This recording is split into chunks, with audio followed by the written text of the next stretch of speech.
Bem-vindos ao Indúbio, o podcast da Moraes Leitão. Hoje, os advogados João Tiago Silveira, Rui de Oliveira Neves e Sofia Araújo Matias conversam sobre Environmental, Social and Governance, ou como é mais conhecido, ESG. Este tema tem estado na vanguarda das discussões regulatórias e das exigências dos diversos stakeholders para as empresas darem cumprimento às regras e procedimentos ESG. Atualmente é um tema estratégico e central para o futuro das empresas, colocando novos desafios que exigem uma capacitação aprofundada para dar as respostas adequadas. Olá a todos, hoje no podcast da Moraes Leitão vimos falar-vos um pouco sobre o ESG, Environmental, Social and Governance, ou em português, Ambientais, Sociais e de Governança, matérias e temáticas que têm vindo a ganhar e a merecer uma atenção crescente nos últimos anos. Para isso, contamos com a ajuda de João Tiago Silveira e do Rui Oliveira Neves. Muito obrigada por estarem aqui connosco hoje. E cuja atividade profissional recente tem também vindo a dedicar-se e tem estado focado no estudo e na implementação dos fatores ESG no dia-a-dia e na tomada de decisão das empresas. Olá Rui, olá João Tiago. Antes de mais, pedia talvez ao Rui que nos explicasse um pouco o que é isto do ESG, em que consiste e principalmente qual é que é o objetivo. Bom, obrigado, Sofia. Vamos conversar um bocadinho sobre ESG. Aquilo que hoje em dia é o conceito de ESG vem da lógica do responsible business. Portanto, os negócios responsáveis são negócios que têm que encarar a sustentabilidade na perspectiva ambiental, que têm que encarar na perspectiva social e na perspectiva da boa governança, que hoje em dia é muito ampla, como a gente está a ter a oportunidade aqui de conversar. E por isso estamos a falar, em geral, de organizações. Estamos a falar de como é que as organizações podem encarar os desafios que lhe permitem ser, por um lado, resiliente do ponto de vista económico para, a longo prazo, manterem as suas atividades, como é que podem ser resilientes do ponto de vista ambiental para contribuírem para os desafios da biodiversidade, os desafios da redução das emissões de carbono, portanto, o desafio climático, e como é que podem, do ponto de vista da gestão da sua organização, encarar os vários stakeholders, e isto de facto é a questão fundamental do governance hoje, é a generalidade dos stakeholders, como é que os podem encarar no sentido também de mostrar uma sustentabilidade de longo prazo na relação com as comunidades, com a sociedade em geral, com os investidores. Portanto, este é o âmbito que hoje em dia o ESG tem, um âmbito muito amplo. E dentro desse âmbito podemos dizer que temos tanto a matéria e as temáticas dos direitos humanos, como também as temáticas da responsabilidade e sustentabilidade corporativa. Como é que o João Tiago acha que surgiu esta ideia de que as empresas agora têm de ser responsáveis pelos direitos humanos? Isso era o que eu estava com vontade de comentar convosco. Vocês não se lembram de falarmos sobre a função social das empresas quando tínhamos... A Sofia é mais nova que nós. Quando é que acabaste o curso? Acabei há 4 anos, 3, Sim, por aí. O Rui já... Há uns 22. E tal, também. E falavas na função social das empresas. Portanto, nós também falávamos já nessa altura, não é? Só que na altura eu acho que não havia grande conteúdo, era um bocado aquela ideia de que, bem, as empresas também têm uma função social, mas depois faltava a concretização. Eu vejo isto muito como a concretização disso, não é? Depois é preciso detalhar e perceber bem o que é que isto é. E eu acho que durante muito tempo houve um bocadinho aquela moda de que as empresas têm de incorporar isto, e ESG, ficava bem toda a gente dizer que se preocupava com isso, mas faltava dizer então, mas o que é que isto é? O que é que nós somos obrigados a fazer? Para que é que serve, não é? E depois começaram a aparecer, e agora cada vez mais, novas leis e nova legislação comunitária na matéria, não é? Esta Sofia é que sabe mais disto, mas... obrigações comunitárias do NFTR. Sim, desde a taxonomia. Exatamente. Temos também o SFDR. Portanto, temos obrigações tanto financeiras como não financeiras. Temos 2 polos da matéria. Mas, por exemplo, o João Tiago considera que cumprir ou não cumprir as obrigações ESG são um fator diferenciador para os nossos clientes. Ou seja, cumprir os requisitos ESG é uma expectativa ou é uma obrigação? Um advogado da tua idade prefere ir trabalhar para uma empresa que se afirme como cumpridora do ESG ou não? Cumpridora. Pronto. Porque é uma coisa que nós estamos... nós já crescemos com isso. Era o que o João Tiago referia, antigamente talvez não fosse, era algo que se falava, mas para nós é algo instituído. Claro que nós pensamos nisso e, por exemplo, agora com os acontecimentos mundiais, com a guerra na Ucrânia, nós vimos que muitas empresas têm recuado e têm suspendido as atividades que estão sediadas na Rússia, precisamente porque consideram que há uma grave violação aos direitos humanos. Estás a ver? Exatamente. Essa é a resposta. Uma aplicação concreta. Claro que as Sim. empresas cada vez mais têm de se preocupar com isto, por causa daquilo que a sociedade exige delas e por causa das pessoas que querem que trabalhem com elas e que façam negócios e desenvolvam o projeto delas com elas. Se há uma discordância forte em relação ao que a empresa faz, por causa dos fatores Ou ao ESG modo e como direitos faz. humanos, Ou ou ao o modo modo como como faz, não é? Muitas vezes não é o que a empresa faz, é o modo como faz. Porque toda a gente quer usar roupa, mas nem toda a gente está disponível para comprar roupa se não há um conjunto de cuidados daquela empresa. E hoje estamos a ver isso cada vez mais. É a alteração dos produtos que são utilizados, não é? Os materiais que são utilizados até nos próprios... nos ténis, não é? Quer dizer, há marcas que hoje em dia já usam materiais que são materiais diferentes. Porquê? Pela preocupação das gerações. Eu diria que hoje em dia a geração da Sofia sente isso de forma muito próxima, mas nós também sentimos. A geração antes também sente por isso, porque tem que levar, que se crie um caminho para chegar a um ambiente que seja bom para todos, em que a gente consiga viver com as matérias-primas que tem.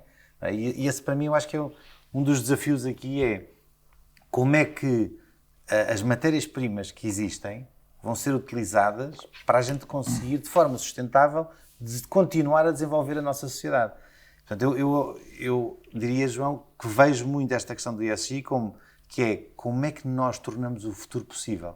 Sim. E o ESG responde a esta pergunta, é como é que eu torno o futuro possível. E por exemplo, pegando no que acabámos de falar, podemos pensar numa empresa na Arábia Saudita, que, portanto, não está sujeita, ou em teoria não está sujeita, regra geral não está sujeita, melhor dizer assim. Regra geral. Não está sujeita aos nossos regulamentos da União Europeia. Se essa empresa, por exemplo, não contrata mulheres, poderá essa empresa da Arábia Saudita ter dificuldades em contratar ou em negociar até com empresas da União Europeia? Essa empresa vai ter de pensar muito bem, porque na União Europeia, aquilo que estávamos a falar há bocadinho, passámos de uma altura em que era um bocadinho as empresas a sentirem que têm de fazer qualquer coisa e fazer qualquer coisa para ficar bem na fotografia, para o momento em que vão ter mesmo de fazer qualquer coisa com regras e legislação. Na União Europeia já há uma proposta de diretiva para obrigar as empresas a fazer uma auditoria, uma due diligence permanente às suas cadeias de valor e para verificar se estão a cumprir critérios ambientais e de direitos humanos.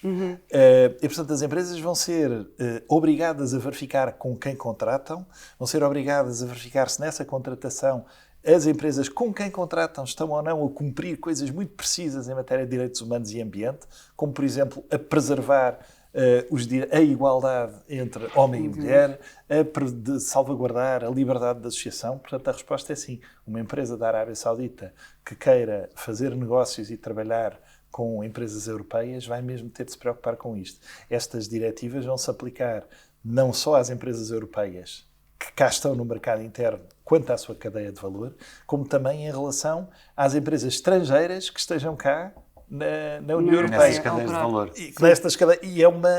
Ou fora em relação à cadeia de valor da empresa estrangeira que está cá.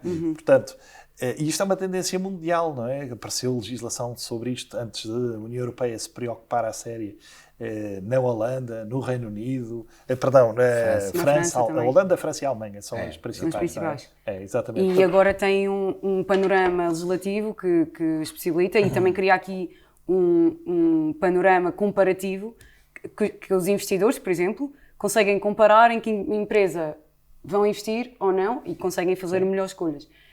Voltando aqui um pouco atrás nos critérios da regulamentação da União Europeia, estes critérios são um pouco vagos. Muitas vezes estão dependentes de uma densificação posterior.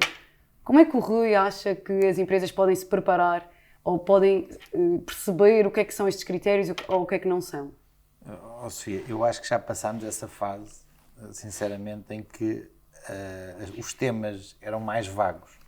Ou seja, eu acho que nós estamos... Isso foi a fase zero. Fase zero era quando, de facto, eram boas intenções e estávamos no domínio da soft law. Nós agora passámos da soft law para a hard law. E passámos a ter obrigações que estão mais concretizadas, estão mais definidas. O que pode haver é dificuldade técnica em compreendê-las. Mas, agarrando, por exemplo, no caso da taxonomia, a taxonomia, quando define, no fundo, um level playing field para os investidores saberem quais são os investimentos e quais são os produtos financeiros em que se pode investir de forma sustentável, portanto, os financially sustainable products, quando faz isso, a taxonomia define basicamente um conjunto de regras que depois estão absolutamente aprofundadas nos 2 regulamentos delegados que já foram emitidos pela Comissão Europeia, para a questão da mitigação e da adaptação às alterações climáticas.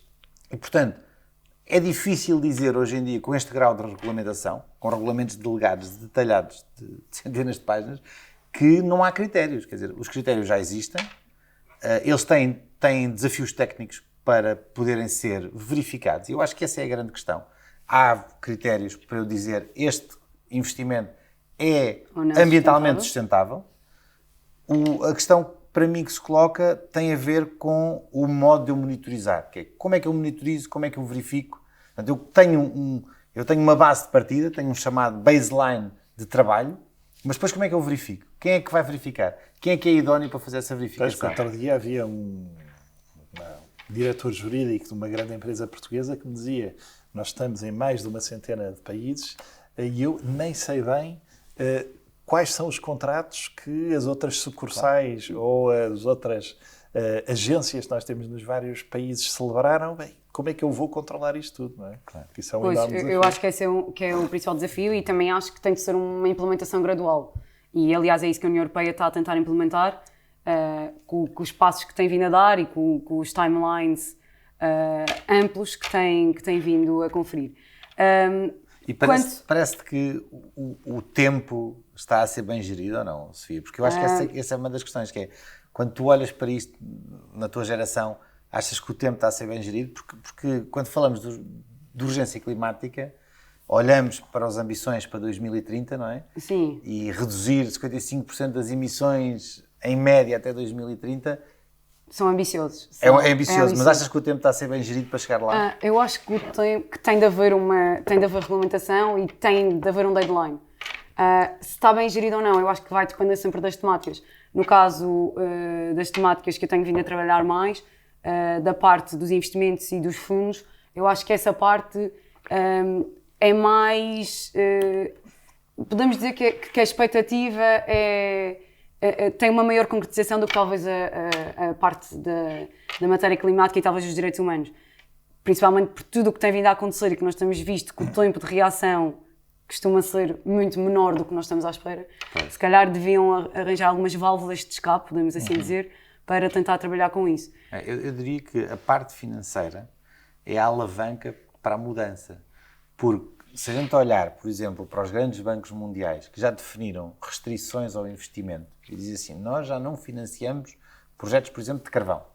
Há neste momento bancos a nível mundial que, com exceção de certas geografias, e depois tem que haver naturalmente também a capacidade de compreender que nem todas as geografias são iguais, e isto para mim é fundamental, nós não podemos comparar a Europa, os Estados Unidos e outras geografias, e portanto esses bancos já estão a dizer às geografias em que a gente não suporta e não financia investimentos em carvão.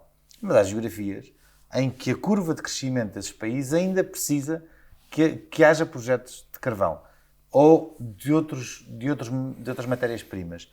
E, portanto, não há uma velocidade. Ou seja, tem de haver adaptação. Tem que haver várias velocidades, não é? Nós não temos um mundo numa só velocidade, portanto não podemos esquecer também que a questão das alterações climáticas e da adaptação a estes sistemas de sustentabilidade se faça no mesmo ritmo em todos os continentes, não é? A gente tem que também ter Era respeito. até um belo exercício de egoísmo, querer o mundo ocidental e exigir de países menos desenvolvidos que de um momento para o outro adaptassem os padrões dos países mais desenvolvidos. Sim, era o contrário, aliás, do espírito de tudo isto. E se nós até países desenvolvidos, face, por exemplo, os Estados Unidos, como estamos vindo se fizermos uma comparação União Europeia, Estados Unidos, a nossa legislação, até há aqui umas lacunas que se calhar deviam ser preenchidas e devíamos tentar garantir uma uniformização por isso, porque estamos todos a remar para o mesmo.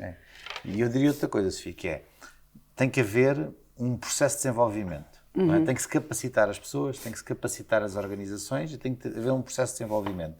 E quanto mais cedo se fizer, quanto mais cedo se planear para a cadeia de valor, como é que eu preparo a minha cadeia de valor para isto, mais inclusivo eu consigo ser. Porque, precisamente porque como há diferentes ritmos, se eu tiver fornecedores africanos, se eu tiver fornecedores asiáticos, que têm outra cultura, têm outro ponto de desenvolvimento, eu consigo planear com eles como é que eles vão chegar a um caminho que seja comum. E como é que fazem esse caminho. Agora, isto implica planeamento, antecipação, organização e trabalhar com as cadeias de valor. E não deixar para a última hora, que é aquilo Exatamente. que acontece muitas vezes em todas estas coisas quando há prazos. É muito impressionante ver, nos últimos 2, 3 anos, o número de ações que foram propostas na Europa, ou o número de intervenções de organizações não governamentais na defesa destes valores, e cada vez mais os tribunais da Europa inteira estão a aceitar que empresas europeias ou até estrangeiras sejam julgadas por coisas que aconteceram na sua cadeira de valor, às vezes nem Fora sequer da Europa. fora da Europa, e às vezes nem sequer é na sua empresas do seu grupo. Recentemente há uma organização não governamental que anda a fazer queixas a reguladores e a tribunais sobre um grande retalhista que está a comprar empresas chinesas que estão a utilizar, alegadamente, mão de obra uigur, quase em condições de escravatura, e estão a fazer-me queixas na Europa por causa disto. E duas grandes tabaqueiras no Reino Unido foram demandadas e o tribunal no Reino Unido aceitou julgá-las, ainda não há decisão, mas aceitou julgá-las, relativamente a uma empresa no Malawi que alegadamente tem trabalhadores em condições subhumanas. Portanto, isto cada vez mais vai ser assim. Cada vez é vamos mais assistir. integrado e cada vez temos de trazer essas cadeias de valor e esses fornecedores para standards que depois não levem este tipo de riscos. Não é? E principalmente agora ao nível da União Europeia, com esta crescente criação de leis e de regulamentos que as empresas têm de cumprir, acham que as multas também são um fator de dissuasão da prática de determinados... Claro, se não as houver... E acham Eu que... acho que a grande diferença do paradigma agora deixou de ser, como o Rui dizia, a soft law e as boas intenções e o até da ajuda a ficar bem na fotografia, para, no futuro, passar a haver multas e fiscalização. As diretivas da União Europeia, que estão em preparação em matéria de obrigação de realização de análises da cadeia de valor e due diligences na matéria de direitos humanos e ambiente, estabelecem a obrigação dos Estados-membros de definirem uma entidade supervisora local nos Estados-membros e poder aplicar multas. Portanto, vai ser a doer. E acham vai que ser a sério. Portugal Eu está... devo dizer, eu confesso que eu acredito mais em sistemas de incentivos. E, portanto, de acho que penalizações. acredito mais em sistemas de incentivos. De facto, estamos a ir nesse caminho da penalização. Eu acredito que há vantagem do ponto de vista do incentivo, que é eu devo criar um contexto que incentive as empresas a fazer isto. Porquê? Porque têm vantagens competitivas, porque conseguem atingir setores de atividade ou atingir grupos de clientes que lhes interessa com este tipo de posicionamento e, portanto, deve haver incentivos para isto. O maior incentivo que eu vejo é do lado bancário e financeiro, ou seja, a banca e, digamos, o sistema financeiro em geral, criar incentivos para que as empresas, ao utilizarem, por exemplo, produtos de financiamento green-linked, Tenham certas facilidades. isso, tenham vantagens. E isso induz procura, isso induz desenvolvimento. Naturalmente, vamos chegar a um ponto, como o João está a dizer, que se não houve incentivos e se não houve ações que levassem aos resultados que se pretende, as multas acabam por se aplicar. Eu acho que ainda estamos naquela fase em que, como as multas ainda estão, eu diria, num horizonte de 1 a 2 anos de distância de chegarem, é o tempo certo para, com os incentivos, chegarmos lá. E eu acho que o sistema financeiro tem toda a capacidade para fazer isso. Sim. E há uma coisa que tu há bocadinho que estavas a falar, que é saber se isto ainda está um bocadinho na generalidade quanto às obrigações. A Diretiva em Preparação na União Europeia acabou, de certa forma, com isso. Porque tem uns anexos onde identifica concretamente quais é que são as obrigações. Por exemplo, a violação do direito às pessoas a dispor dos seus recursos naturais. Sim, é mais específico. Passamos de algo vago para uma especificação e para as pessoas, as empresas que têm de aplicar estas normas, percebem exatamente o que é que têm de fazer. Claro. E eu acho que aí é que está a maior dificuldade, que é, ok, nós temos agora um futuro diante dos nossos olhos, que nós vamos ter que passar a cumprir com estas obrigações, que nós até já podíamos cumprir, mas agora estamos mais e mais objetivos, e é saber exatamente, concretamente, o que é que eu tenho ou não de fazer. Claro, mas nós estamos sempre a falar na diretiva de cadeia de valor, é que é o isso que eu ia Rui dizer. e eu, não é? Nós gostamos muito dessa diretiva, mas eu acho que há aqui eu fazia aqui um alerta, que é, nós ainda não chegámos lá à diretiva, que ela ainda está em fase final de aprovação, mas antes disso já temos a lei climática em Portugal. A lei do clima e a relação NFDR, SFDR, que já estão mais disso do que nós. Como estavas a dizer, João, eu acho que já temos leis de facto concretas aqui e eu acho que há dois aspectos na lei do clima que são muito importantes, que é a questão da transparência, cria transparência, e isso é fundamental nas empresas, de facto, que ter que comunicar para fora, e o que tu estavas a dizer do SFDR, cria transparência, cria visibilidade sobre as coisas. Depois há outra segunda questão, que é o regime dos deveres fiduciários dos administradores, não é? Com este ambiente de regulamentação, de facto as empresas hoje em dia têm muito maiores desafios e têm que, do ponto de vista fiduciário, assegurar que realizam um conjunto de atividades de análise, de verificação e, portanto, avaliação jurídica daquilo que são os riscos a que estão expostos. Para mim só há uma maneira de fazer isso, sobretudo em grandes empresas globalizadas, que cada vez mais são, não é? Que é a utilização das novas tecnologias para fazer Exatamente. Isso. Pronto, quer dizer, sim, é uma simplificação que é preciso. Até porque tudo o que o Rui até acabou de falar, as empresas precisam de colher dados. Portanto, para nós divulgarmos algo ao mercado, nós precisamos de olhar para nós e pensar o que é que eu vou divulgar, e para isso tem que ter uma série de ferramentas que envolve custos. Sim. E se nós recorrermos às novas tecnologias... Sim, isso. Se uma grande empresa com atividades em muitos países, com muitas sucursais, precisa de conhecer toda a sua cadeia de valor, precisa de se organizar, e só há uma maneira de o fazer eficientemente, que é utilizando as novas tecnologias, por exemplo, para ter uma base de dados dos seus contratos e poder tratá-los automaticamente com capacidade, com inteligência artificial, de detectar onde é que estão os riscos, não é? E isto é um desafio para a nossa profissão. Para desafio e uma nós advogados. Casar a nova tecnologia com o serviço jurídico. Exatamente. Muito obrigada. Pode ser que tenhamos mais alguma oportunidade de vir aqui falar sobre os mesmos temas. Por hoje é tudo. Vemos no próximo episódio do Indúbio. Muito obrigada, Rui. Muito obrigada, João Tiago. Obrigado. Até à próxima.